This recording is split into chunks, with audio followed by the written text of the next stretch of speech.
சப்பாத்தி, பூரி, சாதம் இதுக்கெல்லாம் பக்காவாக செட் ஆகிற மாதிரி ஒரு சூப்பரான டேஸ்ட்டில் சைடிஷ் எப்படி செய்யலாம் அப்படின்னு தான் நம்ம இன்னைக்கு பார்க்க போகிறோம். அதுக்கு முன்னாடி இப்போ தான் என்னோட வீடியோவை நீங்கள் ஃபஸ்ட் டைம் பார்க்குறீங்களா, ப்ளீஸ் லைக் அண்ட் சப்ஸ்கிரைப் பண்ணிடுங்க. அப்போ தான் வீடியோ போடுற எனக்கும் கொஞ்சம் என்கரேஜிங்காக இருக்கும். இப்போ வாங்க ரொம்பலாம் டைம் வேஸ்ட் பண்ணாமல் சூப்பரான டேஸ்ட்டில் அந்த சைடிஷ் ரெசிபி எப்படி செய்யலாம் அப்படிங்கிறத நம்ம வீடியோக்குள்ளே போய் பார்க்கலாம்.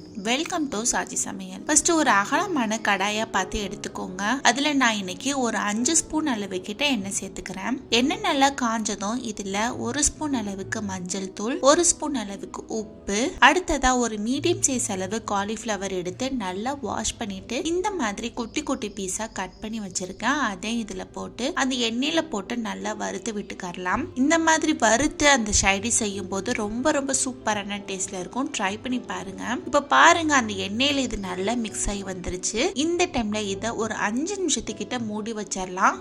இது நல்லா பொரிஞ்சு வரட்டும். இப்போ ஒரு 5 நிமிஷம் ஆயிடுச்சு. ஓபன் பண்ணி பாருங்க. காலிஃபிளவர் போட்டதை விட இந்த டைம் நல்லா பொரிஞ்சு வந்துருச்சு. இப்போ இதை எடுத்து ஒரு தட்டுல வச்சிடலாம். அடுத்த அதே எண்ணெயில நான் இன்னைக்கு ஒரு 2 கிட்ட மீடியம் சைஸ் அளவு உருளைக்கிழங்கு எடுத்து அது மேல உள்ள தொலி எல்லாம் நல்லா சீவிட்டு இந்த மாதிரி கட் பண்ணி எடுத்து வச்சிருக்கேன். அதே இதுல போட்டு அந்த எண்ணெயில ஒரு 2 நிமிஷத்துக்கிட்ட நல்லா வதக்கி விட்டுட்டு இதையுமே ஒரு 5 நிமிஷம் மூடி வச்சிருங்க. இப்போ ஒரு 5 நிமிஷத்துல ஓபன் பண்ணி பார்க்கலாம். உருளைக்கிழங்கு நல்லா வறுத்து வெந்து வந்துருச்சு. இப்போ இதையும் எடுத்து அந்த காலிஃபிளவர் கூட வச்சிருங்க. அடுத்து மீதி இருக்கிற எண்ணெயில 1 ஸ்பூன் அளவு கடுகு, ஒரு 1/2 ஸ்பூன் அளவுக்கு சோம்பு, 1/2 ஸ்பூன் சீரகம், அடுத்து ஒரு மீடியம் சைஸ் அளவு பெரிய வெங்காயத்தை எடுத்து நல்லா பொடிசா கட் பண்ணி வச்சிருந்தேன். அதை இதுல போட்டு அது கூட சேர்த்து நல்லா வதக்கி விட்டுக்கோங்க. நம்ம போட்ட வெங்காயத்தோட பச்சை வாசனை எல்லாம் போயிட்டு ஓரளவுக்கு நல்லா வதங்கி வரட்டும். இப்ப பாருங்க வெங்காயம் நல்லா சாஃப்டா வதங்கி வந்துடுச்சு. இந்த டைம்ல இதுல ஒரு கொத்தளவு கிட்ட கருவேப்பிலை சேர்த்துக்கலாம். அடுத்து 2 கிட்ட பச்சை மிளகாய் எடுத்து நல்லா பொடிசா கட் பண்ணி வச்சிருக்கேன். அதை இதுல சேர்த்துக்கலாம். அடுத்து ஒரு ஸ்பூன் அளவுக்கு இஞ்சி பூண்டு விழுது. இது எல்லாத்தையும் போட்டு நல்லா அந்த வெங்காயம் கூட நல்லா மிக்ஸ் ஆகுற மாதிரி கிளறி விட்டுக்கலாம். இஞ்சி பூண்டோட பச்சை வாசனை எல்லாம் போயிட்டு எண்ணெய் நல்லா பிரிஞ்சு வந்துருச்சு. இந்த டைம்ல 2 கிட்ட மீடியம் சைஸ் அளவு தக்காளி பழமா எடுத்து மிக்ஸி ஜார்ல போட்டு நல்லா பேஸ்ட் கணக்கா அரைச்சு வச்சிருக்கேன். அதை இதுல போட்டு அது கூட சேர்த்து நல்லா வதக்கி விட்டுட்டு ஒரு 10 நிமிஷத்துக்கிட்ட மூடி வச்சிடலாம். இது நல்லா வதங்கி அதுல இருந்து எண்ணெய் நல்லா பிரிஞ்சு வரட்டும். இப்போ ஒரு 10 நிமிஷம் ஆயிடுச்சு. ஓபன் பண்ணி பாருங்க. எண்ணெய் சூப்பரா பிரிஞ்சு வந்துருச்சு. இந்த டைம்ல இத 2 நிமிஷத்துக்கிட்ட வதக்கி விட்டுட்டு இதுக்கு தேவையான மசாலா சேர்த்துக்கலாம். ஒரு 1/2 ஸ்பூன் மஞ்சள் தூள், 1 ஸ்பூன் மிளகாய் தூள், 1 ஸ்பூன் மல்லித்தூள், இதுக்கு தேவையான அளவு உப்பு, ஒரு ஸ்பூன் அளவு கிட்ட கரம் மசாலா, அடுத்து ஒரு சின்ன கப்ல பட்டாணி எடுத்து ஒரு 1/2 மணி நேரம் ஊற வச்சு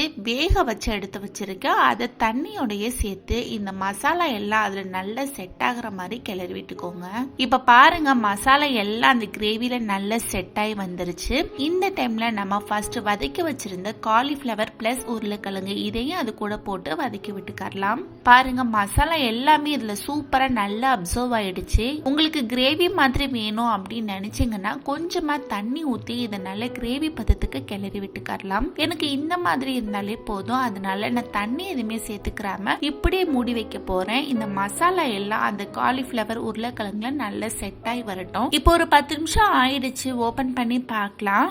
வாவ் பாருங்க எண்ணெய்லாம் சூப்பரா பிரிஞ்சு வந்துருச்சு. இந்த டைம்ல இதை நல்லா மிக்ஸ் பண்ணி விடுங்க. ரொம்ப ரொம்ப சூப்பரான டேஸ்ட்ல இருக்கும். சப்பாத்தி, பூரி, சாதம் இதுக்கெல்லாம் கூட நீங்க சைடிஷா எடுத்துக்கலாம். கடைசியா கொஞ்சமா கொத்தமல்லி இலை தூவி அதையும் சேர்த்து நல்லா மிக்ஸ் பண்ணி விட்டுட்டு நீங்க சர்வ் பண்ணிக்கலாம். ஒரு தடவை செஞ்சீங்கன்னா திரும்ப திரும்ப செய்வீங்க. அந்த அளவுக்கு அருமையான டேஸ்ட்ல இருக்கும். நீங்களும் கண்டிப்பா ட்ரை பண்ணி பார்த்துட்டு எப்படி இருந்தது அப்படிங்கறத கமெண்ட் பாக்ஸ்ல கமெண்ட் பண்ணுங்க. இந்த சூப்பரான டேஸ்டான சைடிஷ் ரெசிபி உங்களுக்கு பிடிச்சிருந்ததுன்னா லைக் பண்ணுங்க, ஷேர் பண்ணுங்க, சப்ஸ்கிரைப் பண்ணுங்க. அப்படியே பக்கத்துல இருக்கிற பெல் ஐகானை கிளிக் பண்ணுங்க. தேங்க்ஸ் ஃபார் வாட்சிங்.